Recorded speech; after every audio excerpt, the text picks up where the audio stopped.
Welcome to Dairy Livestream. I'm your host, Corey Geiger, managing editor of Horde's Dairyman. For those of you who are regular viewers, you will notice that I am not located in our cheese cave, which is our studio in downtown Fort Atkinson, Wisconsin. That's because I'm covering the annual meeting of the National Milk Producers Federation and Dairy Management, Inc. This off-site location may happen from time to time as our country begins to open up for travel. My coworker, Caitlin Allen, is running the controls in our cheese cave, as is our producer, Jim Baltz from the University of Illinois. This Dairy Livestream episode is made possible thanks to the generous support from our friends at Diamond V. We will hear more from Diamond V later in the webcast. Our conversation today will focus on It's All in the Milk Flow. During this episode, we will discuss a concept known as bimodal milking and effective milk prepping routines. This webcast will be available on our Horde's Dairyman YouTube channel 24 hours after our live event. Dairy Livestream is available anywhere you'd also like to listen to a podcast, including Apple Podcasts, Spotify, and Google Podcasts. Search for Dairy Livestream from the convenience of your smartphone to download it. As we get going, as a reminder to our audience, as you hear from our panelists, please submit your questions into the GoToWebinar question panel. The earlier you ask a question, the more likely we will get it asked and answered in the second portion of our webcast. Now let's turn our attention to It's All in the Milk Flow. Before we hear from Roger Thomson, let's go to our first poll question. What are the two primary reasons for poor milking efficiency? Go ahead and pick two or select one or more of the following. Milking routines that cause delayed milk letdown. Milking routines that happen 3 times a day. Over milking the cow. Or failing to adequately post-dip teat. So go ahead and answer that, and we'll give everybody in our audience a little bit of time to answer that. And I think this is really important. It's going to set up the foundational stage for our conversation today here with a pair of great veterinarians, a well-spoken dairy farmer, and one of our regular contributing economists. So we're reaching the 50% mark. Votes are coming in quickly. I think we'll give everybody about 5 more seconds to go ahead and do that. And Caitlin, go ahead and cut the poll off there, and we'll see what our audience said here. So people have done very well on this. There's 2 answers that would be correct. Milking routines that cause delayed milk letdown and over milking the cow. So, and that's according to research both at Michigan State University and at Cornell's Milk Quality Production Services program. We have guests from both groups to discuss the situation. To open this discussion, we invite Roger Thomson to Dairy Livestream. Roger has spent his career as a veterinarian studying and helping dairy farmers improve milk quality. Just last year, Roger won the prestigious Boehringer Ingelheim Excellence in Preventive Dairy Medicine Award at the 53rd Annual American Association of Bovine Practitioners Conference.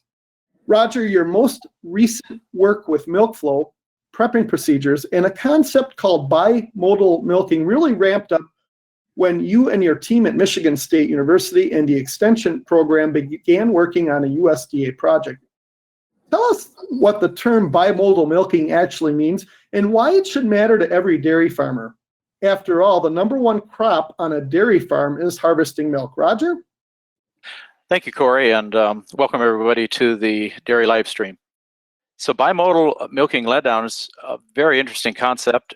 All mammals have the ability to feed their young with some secretion from their mammary glands, i.e. milk.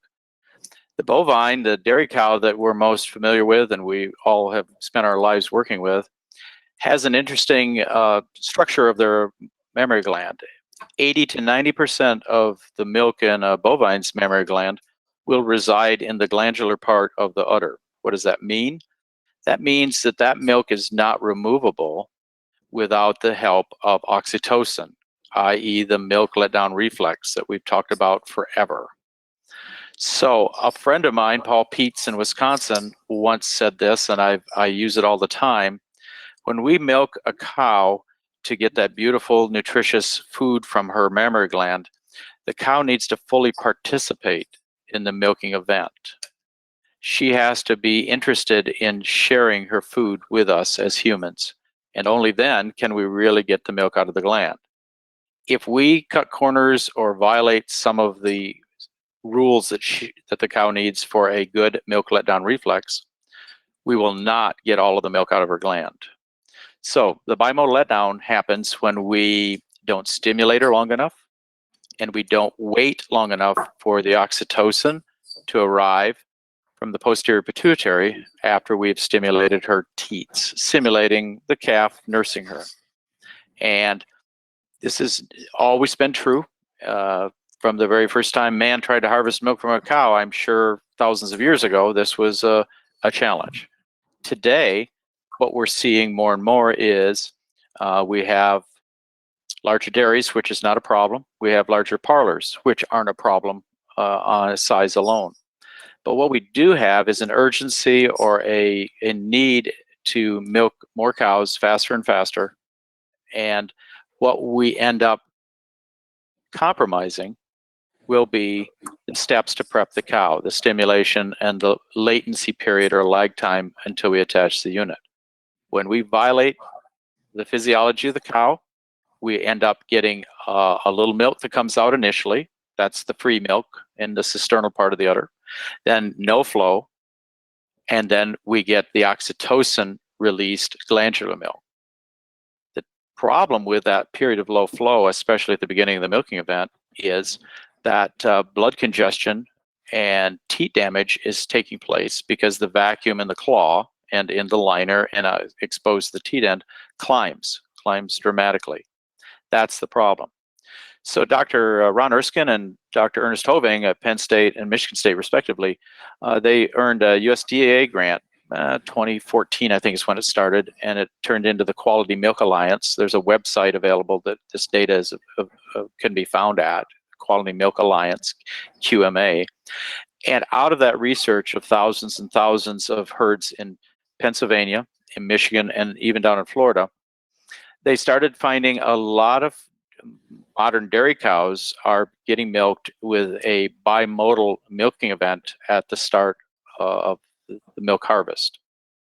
And it was that data that then, through some statistical analysis, the team was able to make a correlation, create a correlation between the length of time of that delayed milk ejection and the amount of milk that we could harvest from that individual cow.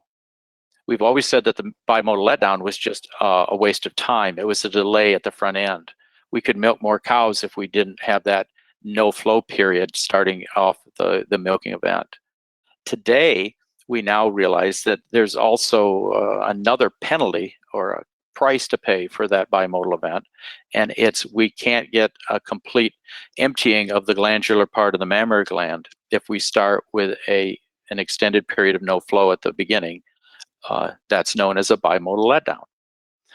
That's where we're at today, Corey. There's a connection now with milk being left in the cow, and she walks back to her pen with not carrying a world that we left some milk in her mammary gland that could have been put into the bulk tank and sold. That's where we're at, and it has some interesting opportunities and some financial ramifications. So that's my first thoughts on that, Corey. Thank you so much, Roger. A reminder to our audience, as you hear from our panelists, please submit your questions into the GoToWebinar question panel. The earlier you ask a question, the more likely we will get it asked on the air. Also, I'd like to thank our Dairy Livestream sponsor, Diamond V. Before we hear from Dr. Paul Virkler, let's go to another poll question. Best practices suggest a minimum stimulation time during preparation. What would be that minimum stimulation time? So go ahead and enter one answer here: 0 to 5 seconds, 5 to 10 seconds, 10 to 15 seconds, and 10 to 20 seconds. And I think this is important to set the stage for our discussion here so that we can work through this situation and land up in a better place on our farms and for our dairy herds here. So we'll give everybody just a little bit of time to complete that. We're over the 50% mark, so if you're ready to cast a ballot, please do so. And again, this webcast will be on our YouTube channel and podcast channels here tomorrow morning. So let's go ahead and cut the poll question off. and see what our audience said here. So we're a little bit all over the board here, but the correct answer got the majority by a little bit here. The correct answer is 10 to 20 seconds. And it's my pleasure to invite Dr. Paul Virkler to our dairy live stream. Since 2008, Paul has served as a senior extension associate for veterinary support services at the Animal Health Diagnostic Center at Cornell's College of Veterinary Medicine. Paul also works closely with the team at Cornell's Quality Milk Production Services program. Paul has seen about every side of milk quality, having worked at DairyLivestream, having practiced as a large herd animal veterinarian, as an extension veterinarian in Italy for 2 years, and prior to graduating with a veterinary degree as a farm employee on several New York dairy farms in his younger days. Paul, welcome to Dairy Livestream. Let's continue the conversation on It's in the Milk Flow and the impact bimodal milking has on our dairy farms. Paul? Great. Thank you. Welcome, everyone. And thank you, Corey, for putting the spotlight on this topic, and also for including QMPS group here from Cornell University, and giving us the opportunity to discuss, some of our research, headed up by a bunch in our team, Dr. Daryl Neidham, Dr. Matthias Wieland, Dr. Anya Sipka, Dr. Rick Waters, and myself. So this topic for me has always been fascinating, and I'll say frustrating, because each farm is a unique situation, and that we do find, we can't broadly apply stuff. I remember certainly very distinctly as a young veterinarian out in Western New York, working with a large farm. They had recently installed a 60-stall rotary, and we started talking about milking routine and what we were going to change. Convinced them finally, after a bunch of work, to change the routine. We added in some stimulation. We adjusted the attach position, which adjusted our lag time, and got it going. Things were looking good from my perspective. Was there the next week, talking to the owner at routine, and asked him, so what do you think? How are things going? He said that day, the day we changed the routine, he said, we shipped the most milk on this dairy that we've ever shipped out of this dairy. So I knew there was something here, right? And it's always been on my mind that says there's milk in this. And if we do what's right for the cow, we can harvest it. So we certainly appreciate the work by Michigan, Dr. Erskine and Dr. Thomson, and all their work putting some scientific validity to this, because it's great. So I want to step back, though, just to kind of add some more detail. Roger kind of keyed it up there, and I want to think about the individual cow and what she's experiencing here. So on the individual cow, as that milk flow goes down, right, Roger described it, the vacuum level goes up. And a couple things happen there when that's happening. The teat no longer is a nice plump teat out in that liner, right, as it comes away from the liner because it's not refilling with milk. It allows the ability of the vacuum to go up in the top of the liner, or the mouthpiece chamber of the liner. So now we set up a situation with high vacuum in the mouthpiece, right, as well as, of course, we always have vacuum under the teat. What this does, two things. One is we start to accumulate some teat end congestion and edema. The second thing is our liner starts to move up, right? It really pulls the teat in, but what we see is the liner moving toward that base. And those two scenarios, right, set up a situation that negatively affects milk flow. When we get the liner up to the base of the udder and when we get teat end congestion. Both of those, of course, not what we want at the start of milking, right? We don't want to negatively affect milk flow when we've only harvested 15 to 20% of our milk, right? So that we got to remember, right? The cows also tell us the exact same thing. If you watch cows during this time period, right, they start to tread, they start to move. It's not unusual. We'll hear a liner slip in this time, right, or squawk with that liner. And certainly some cows will actually kick the unit off, telling us we really don't want this unit on with no milk flow, right? So that's what we're seeing. And some of our recent work, supported by USDA Hatch Grant, we did a randomized crossover controlled trial. And what we did was we looked at two different groups, right? One group had both force stripping and wiping. The other group just had wiping. Now, what we did on this, we kept the lag time constant. So the lag time for both of these is at 90 seconds. The difference is force stripping plus wiping, a total of 16 seconds of manual stimulation. versus the other group had just wiping or 7 seconds. So that's what we're comparing, is those two groups with the same lag time of 90 seconds. What did we see, right? We saw the cows let down better with the forced stripping added to the routine. How did we know it, right? Well, we had higher 2-minute milk, so more milk harvested in that first 2 minutes, right? We had shorter unit on time. Units come off quicker because of the higher flow rate, right? We also had less time in milk and low milk flow, right? When we know we have a risk of teat damage. And we were scoring teats, so we had less chance of this short-term teat change. Overall, again, the cows telling us they were happier with this routine. Now, to be 100% transparent, right, in this study, we didn't actually see a difference in these two groups with milk production. But you have to remember, right, this is a short trial, right? We had 5 days on trial, 5 days off with the crossover, right? The second thing is these cows in our control group, right, had 7 seconds of stimulation and a 90-second lag time. Much different than on a lot of our dairies out there, starting with those two parameters for our control group. So we're certainly in support of the Michigan work that says there is milk in this. The other quick thing to remember is work out of Europe and our work shows that when we have these short-term changes, right, which we're saying happens with this over-milking. And again, when we have bimodal, we over-milk at the beginning of milking, okay, as well as at the end. So we have 2 periods of over-milking when we have bimodal, beginning and end. The second thing that happens, right, these short-term changes, they affect how the teat canal closes when the cow goes back to the barn, okay? And what does that matter? Well, if you can think about it, right, if we have an open teat end and a cow lays in a stall, and we all know bedding is not sterile. So we have open teat ends when cows lay in stalls, and we increase our risk for mastitis. So summary on it, right, for bimodal, it's bad for the teats, bad for the cows, bad for udder health, bad for milking speed, and now Michigan, thankfully, has put the data on it, said it's also, we're losing milk. So we continue to work as hard as we can with farms to try to prevent this. Well, thank you, Paul. I really appreciate your candid description there.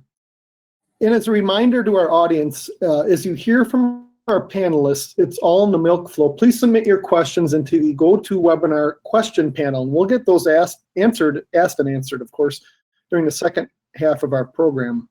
Before we hear from our next guest, Scott Ferry, let's go to another poll question. This poll question reads, how might you know if your farm is encountering bimodal milking? And this is a question that you can have more than one right answer. So milk flow stops a few seconds after the unit is attached. Teats are discolored after the unit is removed. The teats have rings. The teats look rough. So go ahead and answer those here, and we'll wait for the audience to do that.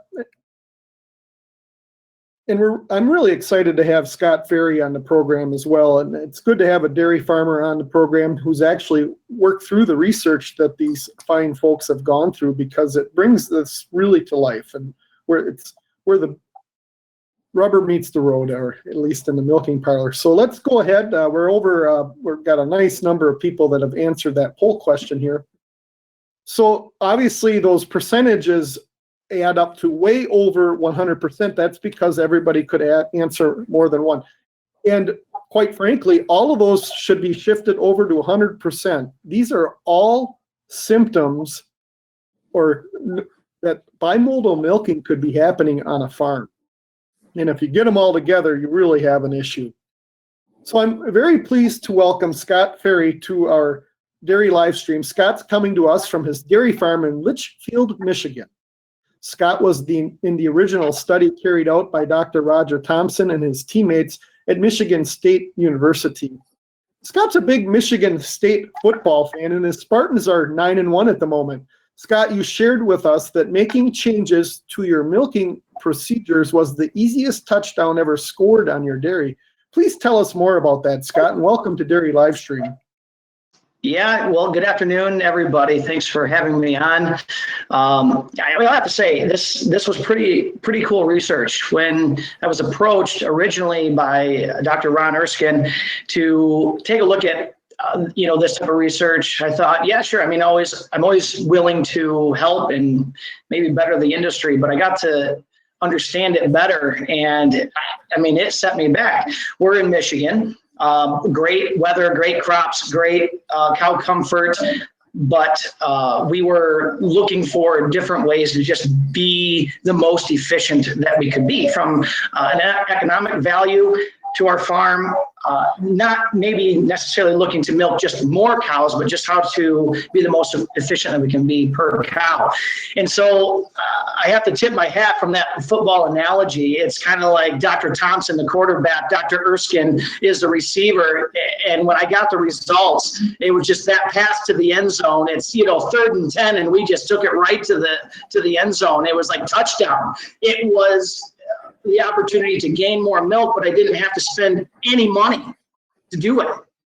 It's literally the words out of my mouth or the training program is what we did. So in regards to the training program, I also have to tip my hat to Paola Bacigalupo, who is boots on the ground with the MSU extension in doing this research as well. So she was integrated into our milking parlor with these units. So I'll take the backstory of what were we doing before. So we're Michigan Milk Producers, that's our co-op, and we've always had a very strong milker training program. We've always been heavily invested into having our protocols and our training refreshed and having these courses. So we were already talking about that 60 to 90 second prep time before attaching the cow, but this research really dialed that up a little bit further. So the way we were doing it before is, my first introduction to the cow, I was taking a dry paper towel, and I was just taking that dry paper towel. I was just swiping around the udder to just knock some debris off that may have made its way into the milking parlor. So dry paper towel, drop the towel, and I was immediately going in to wash and clean every one of the teats. And so each teat I spent, the time to wash, clean, massage, strip, hit the bottom of the teat end, to make sure that was cleaned as well, moving on to the next 3 teats. And so we were doing that in about 10 seconds. And then I would move to cow number 2, number 3, and number 4. So for all the listeners, our parlor is a double 8. We're milking 16 cows at a time, and we're putting, a little over 500 cows through the parlor 3 times a day. So we really have just enough time to pretty much wash in between. So the efficiency of milking was very important for us. And we would prep cow 1, 2, 3, and 4. Then come back to cow 1, wipe with a microfiber towel, and then attach the unit. After the results came back from the testing, we ended up seeing that we did have some bimodal milking issues. And so we needed to come up with a solution. What was simple? What was simple to communicate? What was simple to train? And how could we do that without adding another task to all of the folks and the team members that were, milking cows every day? So I recognize that process is tedious. Your fingers are cleaning and washing and stripping, and the fatigue of that and having to do one more thing with your fingers was going to be a challenge to the folks that were doing that repeatedly. So the thing that made the most sense was that moment that I had that dry paper towel in my hand. It's its own category of something to do within that process. So that dry paper towel that was coming up and swiping the udder, instead what we would do is we would take that and we would actually grab a hold with that towel, grab a hold of that teat end, or that teat, and just touch it 3 times. 1, 2, 3, 1, 2, 3, 1, 2, 3, 1, 2, 3. By doing that, that added 5 seconds to my prep time. Then we went into washing, stripping, cleaning the teat end, and moving on to cow number 2. So it was its own category of something to do, and it worked. It wasn't any more tedious on our hands, our fingers. And those of us that speak Spanish, it wasn't any more tedious on the chichis. Chichis being the teats of the actual cow. So it immediately worked. And so the cool thing is when I'm training folks in the milking parlor, it was very simple to see this instantaneous report card.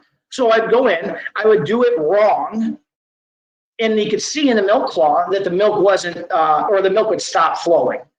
I mean, it's instantaneous. I said, that's the wrong way.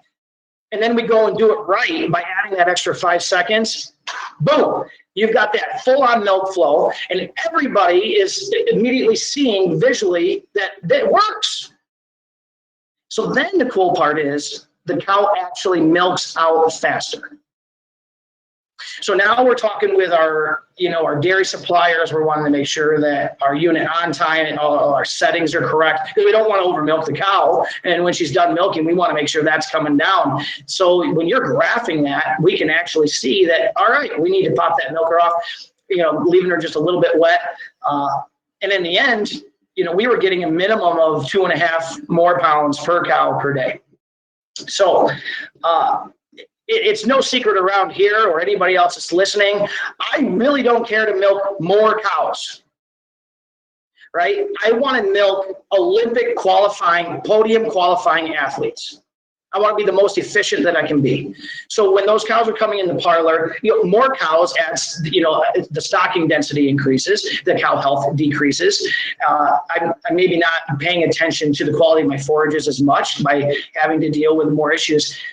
I think that if we can just be more efficient, have better podium qualifying Olympic athletes, then we can actually increase the production, increase the quality of the milk, maybe shipping heavier milk by maintaining higher quality feeds on the operation, and finding profitability in markets that are suppressed. In Michigan, for folks that are around the country, we know where we live.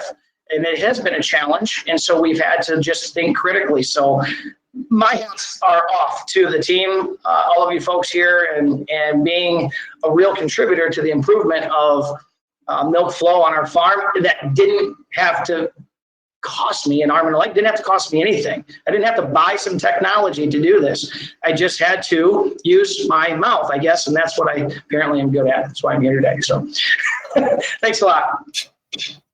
We will turn to the questions in a moment. Please submit your questions to our panelists in the GoToWebinar question panel. We have some really good, thoughtful questions coming in here. And before we hear from Chris Wolf, let's go to our final poll question. If milk letdown is delayed by over a minute, milk harvested is reduced by up to how many pounds? 1, 3, 5, or 7 here. So go ahead and answer that poll question. We'll give everybody a little bit to answer that. And this is our final poll question of the day. And the answers are coming in rather quickly. We'll give everybody about 5 more seconds here. And again, we want to thank our sponsors for this dairy live stream, Diamond V here. So go ahead and let's shut down that poll question here. And our answers are a little bit all over the board here, but the correct answer, and this is the research that the team did here that we're talking about today, and some farms, it can be up to 7 pounds of milk a day. That's a tremendous amount of milk. Chris, wouldn't you agree? And while this topic on bimodal milking, and it's all in the milk flow, may be a little different to our dairy live stream audience, cows carrying unharvested milk back to the barn surely should catch everyone's attention. Chris, what's your economic perspective on this matter? Well, thanks, Corey. I'm glad to be back on Dairy Livestream talking about this subject here. I'll be brief so that we can get to questions, but I think this is a really great example of applied research and extension programming, done at Michigan State and at Cornell and also at, other departments around the country. So here's a topic, milking procedures that's been studied for many years. A lot of people maybe take it for granted, but here's an example of new information, new management possibilities that can enhance the milk yield for what's likely a very small amount of time and money in terms of operational changes and adjustments to milking equipment. So there's evidence here that poor routines can have consequences, not just for the next milking, but longer term consequences. And I find it useful to maybe view the lactation of each cow as an investment, in the sense that time and effort and energy devoted to the lactation today generates a future stream of returns, and actions can be taken to ensure that the cows, actions that you can take to ensure that the cows, reach or stay on a higher lactation curve, has, returns for the rest of this lactation and maybe even beyond. judging from some of the evidence. So just, consider simple back of the envelope economics here of what Scott was talking about. So Scott said he was spending, 5 seconds more per cow. Maybe there was less on the back end, but even if we just assume that it was 5 seconds more a cow at $20 an hour labor cost, that's less than 3 cents a cow that you're spending. And if it generates the 2.5 pounds that Scott was talking about, if it's $18 a hundredweight milk, that's 45 cents a cow, which everybody doesn't need to get that much. And maybe it takes a little bit more time, but just think there's a whole lot of space in there to have this still come out as a positive net revenue. So even any increases in costs or decreases in milk prices are unlikely to account for that difference. So I think really the message that I take from it here is, the most important set of decisions that managers make every day is how to allocate their scarce time and ability. And the evidence here that Roger and Paul and Scott have presented make a strong argument that this issue is worthy of attention from dairy farm managers.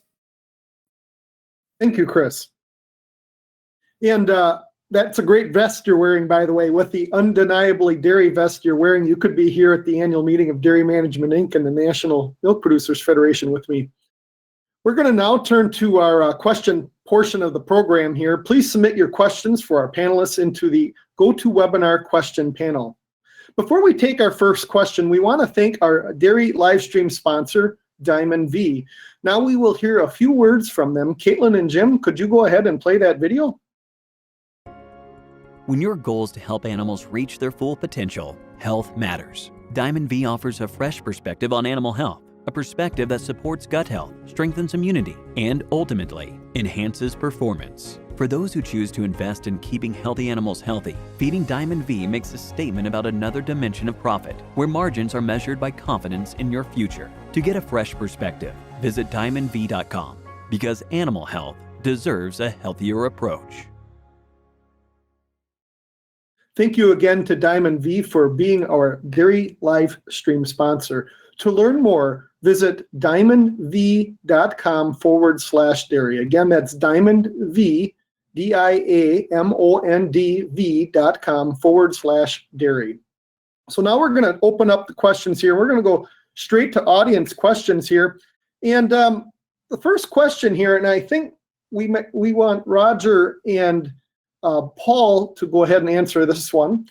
What is the benchmark for the 2-minute flow rate? So go ahead, and that person's asking that certainly knows one of the metrics here for measuring milk flow and milk quality. So maybe Roger, if you want to start with that, and we'll proceed over to Paul. So typically we've looked at a percentage of the amount of milk in the first 2 minutes because every farm has got different levels of production.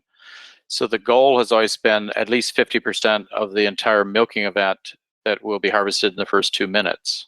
So depending on what is harvested on average for that milking event, 2x, 3x herd production levels, that can change a little bit.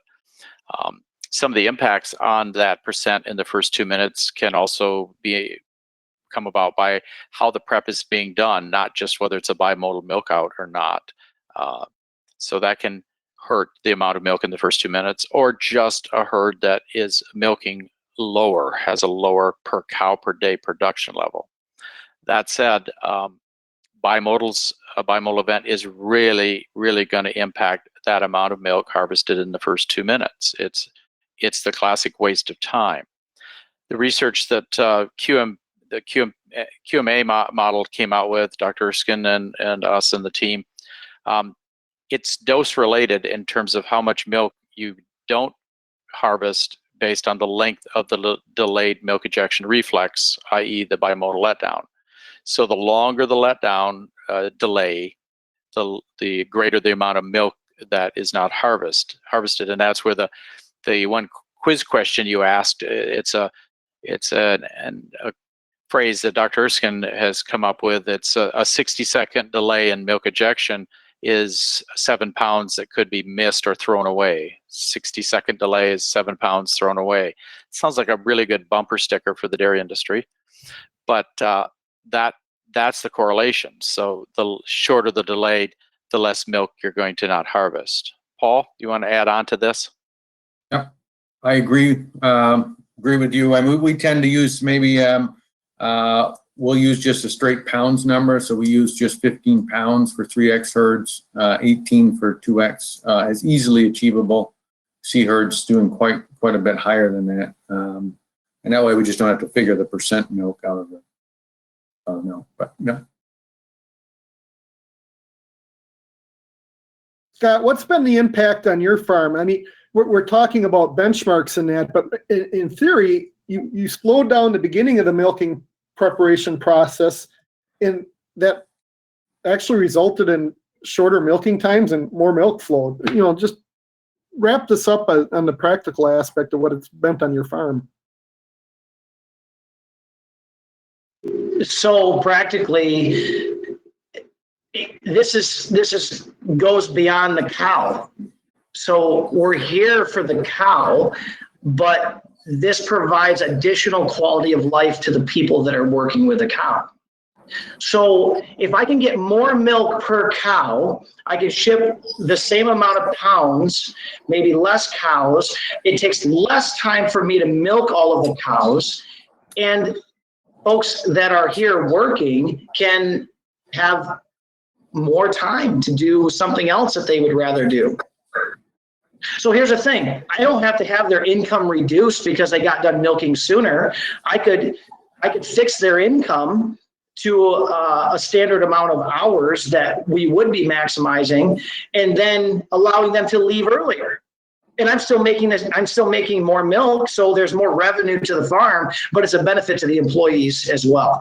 And that's a key thing for me, is that we're in an industry that is just constantly trimming the fat, trying to figure out how that we can get a little leaner and a little leaner. But I don't want to be leaner on employees or people. I want to be fat, where we have the best quality people here, but they're not burned out doing a job in trying to be stressed to get more cows through the parlor. So, I mean, that's a 10 out of 10. If I have a double benefit between more milk for cows, revenue stream to the operation, and quality of life to the people and team members working here, it's a great feeling as an owner and manager to be able to be a part of that. So, the next question comes in from a regular viewer here. It was a really good dairyman from South Dakota. And we'll probably send this one to Roger and Paul. Does sorting high groups by milk times have any merit when we're talking about this? Paul, you want to grab this one? Roger's. Yeah. Yeah, I can take it. Not that we've seen on dairies in terms of looking at that. I mean, it depends a little bit. I mean, I'm not sure what you're hitting at with, a parlor type or rotary or speed on a rotary or something like that. We certainly have dairies and do have dairies currently, right, that implement a couple different routines. So for instance, we moved the lag time out a little bit longer for low cows. That we do have, that we have a different routine. Maybe we change the speed of the rotary, so our lag time changes. So we do see some of that. Mainly would apply longer lag time to lower production cows. So in other words, late lactation cows. That we do see.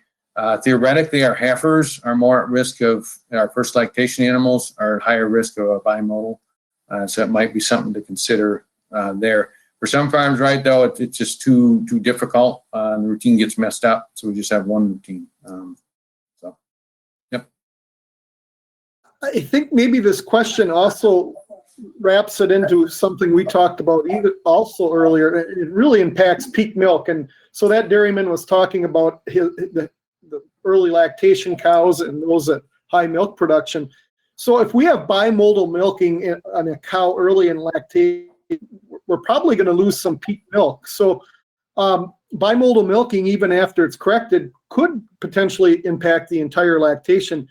So let's talk about that a little bit, and then maybe come around full circle here with Chris and talk a little bit about the dollars and cents of that. Roger? So Corey, we've got a second phase of the study that we published the paper in 2019, and it's being worked on right now.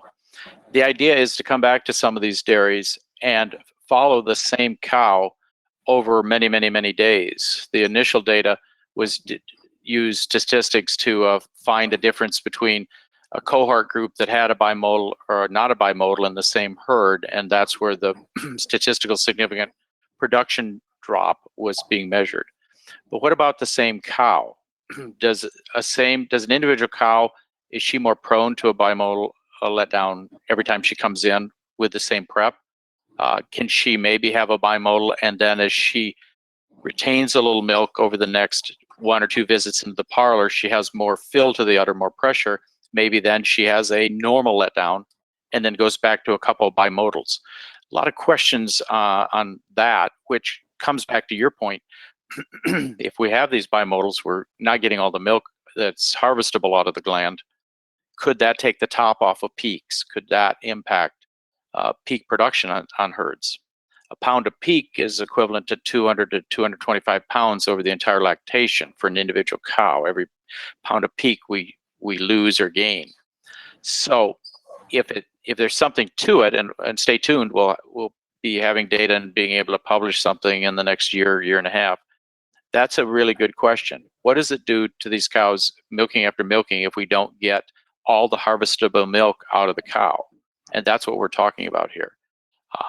Everything about the prep, one thing back on the last question that Paul answered very nicely, the hard thing to figure out in prepping a cow and running a parlor is, if I slow down, I actually speed up. It makes no sense at all until you really focus on the physiology. You slow down, you will speed up in a parlor. And Scott, he nailed it with his experience. You slow down and you speed up. It's antithetical, but it works almost every time. So Chris, come to the dollars and cents of this a little bit.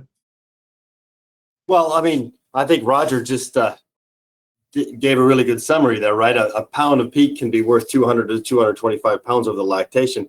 That's a significant amount of milk.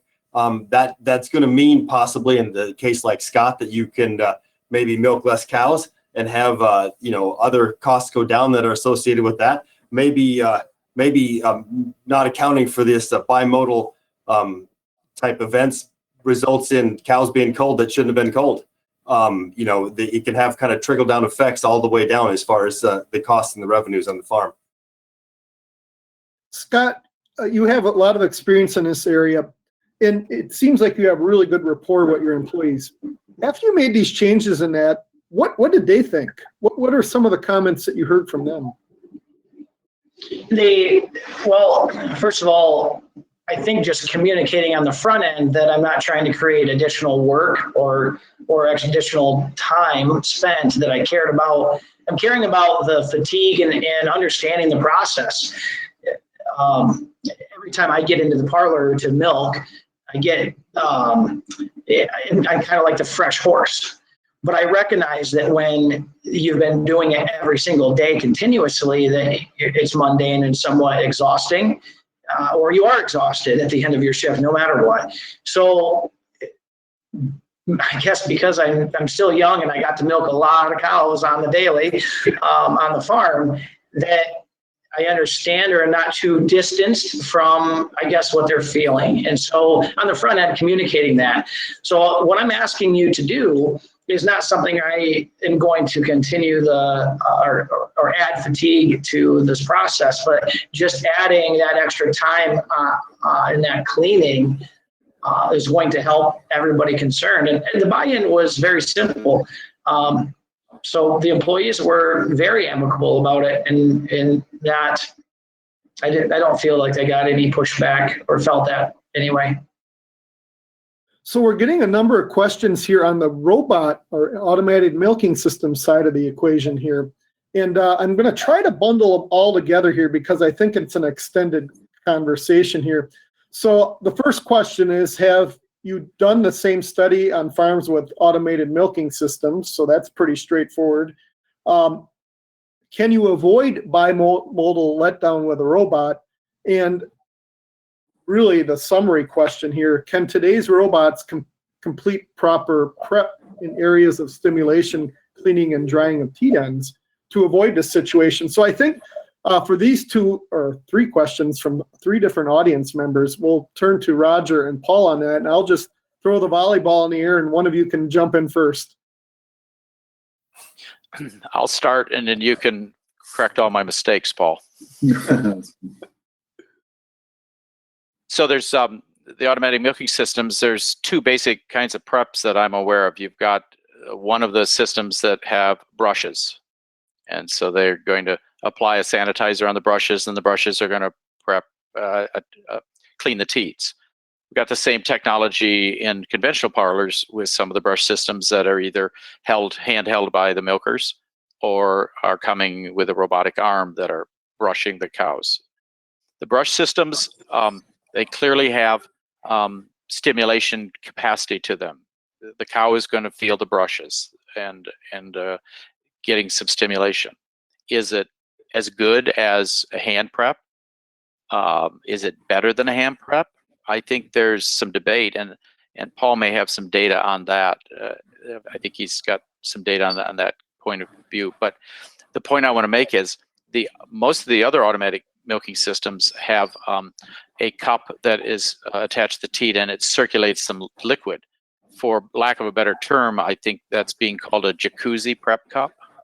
So it circulates some liquid, has some vacuum that's pulling the debris away from the teat end. So it's like a touchless car wash. And can you get a lot of stimulation with just the water spraying on the teat? I know they're going to feel it to some degree. I think it would be interesting to do some measurements there to see, are we getting the kind of letdowns we want with just the jacuzzi prep versus the brush prep? So there's some good questions about what we're getting with the automatic systems, and is it adequate or not? Paul, you can mop up my answer and fix everything. No. I'd just add to it. I think we're on the front end of a decent amount of that studies. There's been some work done. We've done some on individual farms. I'm going to call them troubleshooting studies. Lag time certainly matters, meaning we don't have robot cows and non-robot cows, right? Cows are cows. And so we've certainly seen situations where extending that lag time, making sure we have good stimulation and extending it on robotic dairies. So individual robot dairies has done what we think it would do, right? Making a better experience for the cow and better letdown. I think, Scott hit it with his routine. And I think there's an interesting discussion about the nerve endings at the teat end and how we actually stimulate those, right? So hitting those nerve endings at the teat end some of the secret may be in that, right? Where some of our other stimulation may be on the barrel, may not be quite as effective. So we've seen some situations, where we've held lag time consistently and added in, we've changed from a force stripping to a robot brush, and it hasn't looked from the cow perspective after 3 or 4 months of data.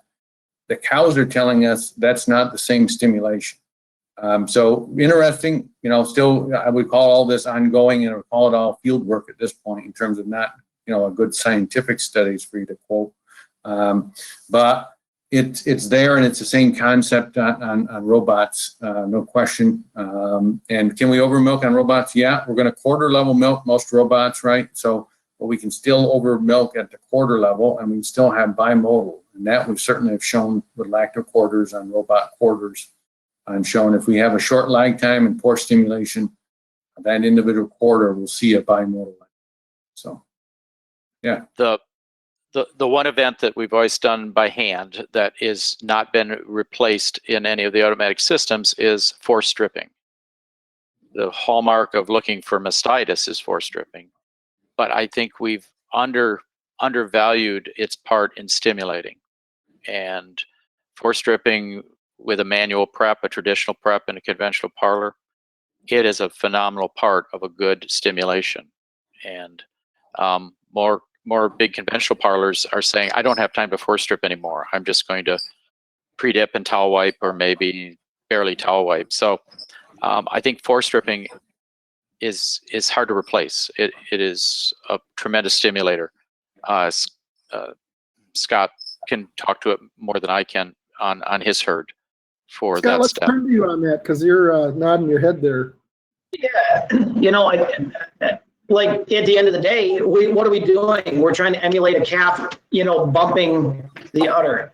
let's not forget the roots of what we're doing. And so the further we get away from that activity, I think the further we are from being good at what we do. So that's what I always have in my head is that actual physical touch is happening, like you said, on the nerve endings. I don't know all the biology, but that makes perfect sense, is that you're hitting the spots that are sending the signals to the brain. And if you're not hitting those spots to send those signals to the brain, then that's a simple inch. It's less than an inch, it's a centimeter, just get there. And those are the little centimeters, the inches that we need that are around us. So no, I 100% agree. We have to stay closer to emulating that physical touch and the amount of time that we are there to do it, to get those stimulating indicators, messages that are sent to the brain and then brought back down to the udder. You know, Chris, there's so many things that impact a milk check, and obviously pound shipped, and in many markets it's butter, fat, and protein are the primary drivers, but we can do all these things right, feed nutrition programs, getting reproduction and all that, but this final step right before the milk harvest may have as big an impact as anything. You know, any additional thoughts on that, Chris? Yeah, well, I mean, I think Scott, I think said it really well earlier, right? This was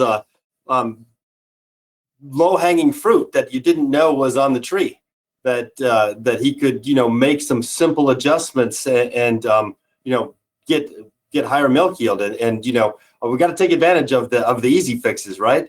Because there's enough hard ones out there that we also have to deal with. But so this is one to I think really, I think it's really great research and good information to pay attention to here. And Scott's a perfect example of it. Well, we got another pair of questions here that just came in from the audience, so we're going to try to get those answered in the time we have. This one relates to vacuum levels, so it'll probably be Roger and a Paul question here, but what role does vacuum level have on complete milk out? You can start this one, Paul. Okay, yeah, I'll start it. It's definitely a big impact. I'm going to put a plug in here on for this, that every dairy needs to know their average claw vacuum at peak flow, measured by NMC. A lot of dairies, unfortunately, still don't know that answer. If we don't know that, right, we don't know where we are at in terms of how it matches with the liner we're using. And we need to know that because there's a range of vacuum levels for most liners that we can be in. And vacuum, of course, relates to if we're at higher vacuum, there's the benefit of higher vacuum is milking speed. The challenge with higher vacuum, especially high vacuum at low flow, can be risk of teat damage. Vacuum relates to how that liner positions on the teat as well. Now, obviously, it's related to the liner style and the claw weight and all of that. But vacuum plays a huge role in this, and if we don't know that for our dairy, it's another thing we're leaving off the table. We may have it adjusted wrong for what we're doing. What I'd say to you as well, of course, is there's more risk of teat damage, when your vacuum's wrong, when you have bimodal milk, right? Because you're under the wrong vacuum, right? Not at peak flow, because you're not at peak flow under bimodal milk. So critical. We need to measure it. If the dealership has not been out there during milking and actually measured cows during milking, or somebody else, and you don't know it and can't quote your average claw vacuum at peak flow, I'd encourage you to have somebody do it on your dairy, because that's what we set your system vacuum based on. I agree completely. You got to remember that the liner massages or closes against the teat based on the vacuum inside the liner where the teat resides. So that average claw vacuum is that vacuum that is moving up against the teat end and is what is pulling the liner closed. Every liner has different materials, different tension it's built and designed to operate at.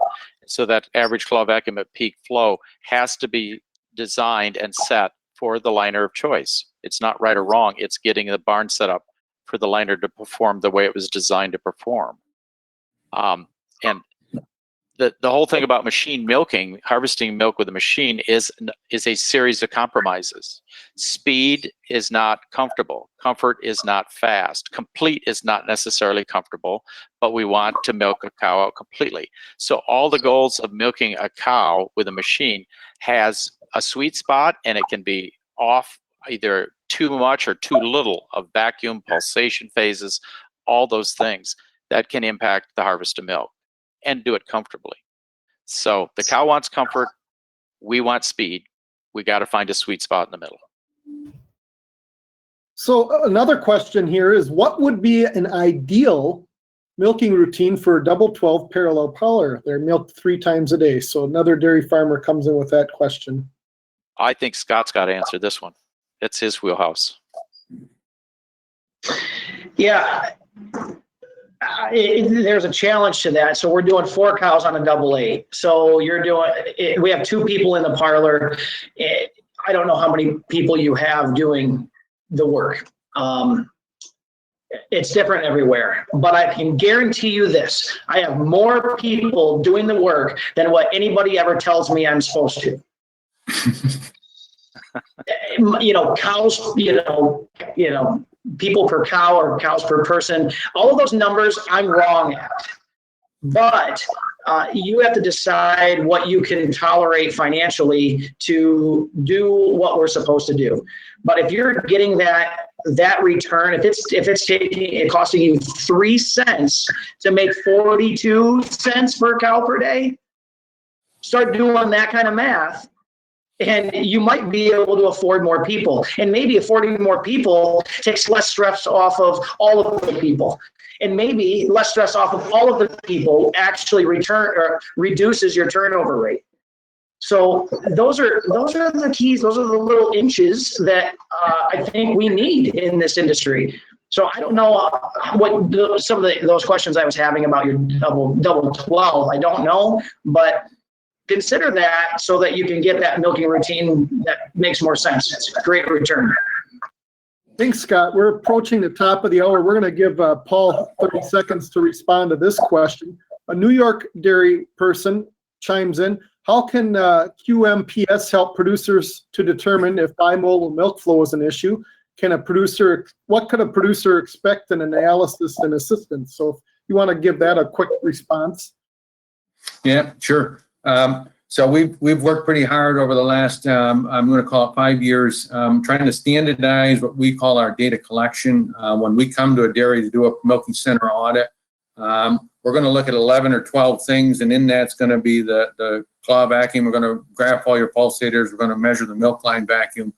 We're going to teat score. We're going to timing, and then we're going to look at TDAN cleanliness, unit alignment, and blah, blah, blah. So we have a real standardized set of data we're going to collect. We're going to spend 1 milking in your parlor.